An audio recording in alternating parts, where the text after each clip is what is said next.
और class 10th वाले सभी स्टूडेंट्स ध्यान दें, हिंदी विषय का पूरा पेपर और सॉल्यूशन यहाँ पर मैं बता रहा हूँ। अगर आप इस क्वेश्चन पेपर को देखते हैं तो माय डियर फ्रेंड्स 95% जो पेपर है आपका यहीं से आएगा। एक भी क्वेश्चन अब आपको मिस नहीं करना है, क्योंकि परीक्षा से पहले ही मैं आपको पेपर बता रहा हूँ। ये पेपर ध्यान से देख लीजिए और रट लीजिए इन प्रश्नों को, क्योंकि ये पूरा पेपर और सॉल्यूशन मैं आपको बता रहा हूँ। देखिएगा, आपकी परीक्षा में जो प्रश्न आएगा, सबसे पहले सही विकल्प आपको चुनकर लिखना है। पहला प्रश्न आपसे पूछा जाएगा, उस्ताद बिस्मिल्लाह खान प्रसिद्ध थे, वो किस लिए प्रसिद्ध थे? सितार वादन के लिए, शहनाई वादन के लिए, बांसुरी वादन या फिर तबला वादन? माय डियर फ्रेंड्स, यहाँ पर हमारा जो सही उत्तर होगा, शहनाई वादन के लिए वो प्रसिद्ध थे, उस्ताद बिस्मिल्लाह खान। ये ध्यान रखना है। गोपियों ने मधुकर संबोधन किसके लिए दिया है? प्यारे विद्यार्थियों, जो गोपियाँ हैं उन्होंने मधुकर संबोधन किसके लिए किया था? तो यहाँ पर आपको लिखना है उद्धव के लिए, तो उद्धव हमारा सही होगा। प्यारे विद्यार्थियों, चैनल पर नए हैं तो आप सभी बच्चे चैनल को जरूर सब्सक्राइब कर लीजिए, क्योंकि वार्षिक परीक्षा के लिए भी मैं पीडीएफ उपलब्ध करवा रहा हूं। पीडीएफ आपको मिलेंगे हमारे ऐप पर। ऐप का नाम है mens education app, link description में मैंने दे रखी है। हास्य रस का स्थायी भाव क्या है? तो इसमें आपको हास्य करेक्ट उत्तर के रूप में लिखना है।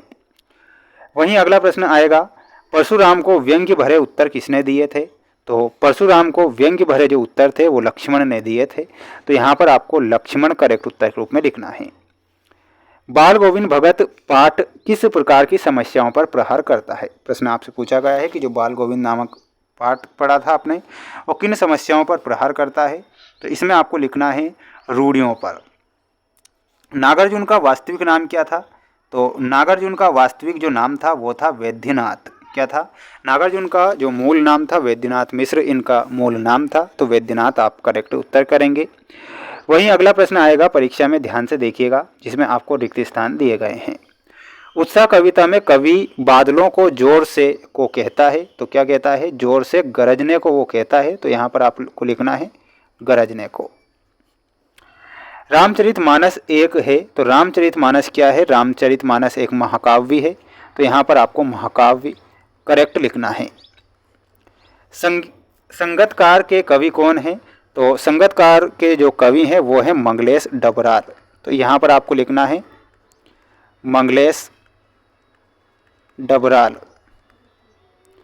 आपका बंटी किसकी रचना है? आपका बंटी जो रचना है वो है मन्नू भंडारी की रचना, तो यहाँ पर आपको मन्नू भंडारी करेक्ट लिखना है। नेताजी की मूर्ति बनाने वाले का क्या नाम था? तो यहाँ पर नेताजी की जो मूर्ति बनाई थी वो किसने बनाई थी? तो इसका आंसर आपको कमेंट बॉक्स में देना है। बिल्कुल सिंपल क्वेश्चन है, देखते हैं किस स्टूडेंट्स का यहाँ पर करेक्ट आंसर आएगा। ठीक है, नागार्जुन ने धर्म स्वीकारा था। प्यारे विद्यार्थियों, जो नागार्जुन हैं उन्होंने बौद्ध धर्म को स्वीकारा था, तो यहाँ पर आपको बौद्ध धर्म लिखना है। परशुराम के गुरु कौन थे? तो परशुराम के जो गुरु थे वो थे भगवान शिव, तो यहाँ पर आपको शिव करेक्ट लिखना है।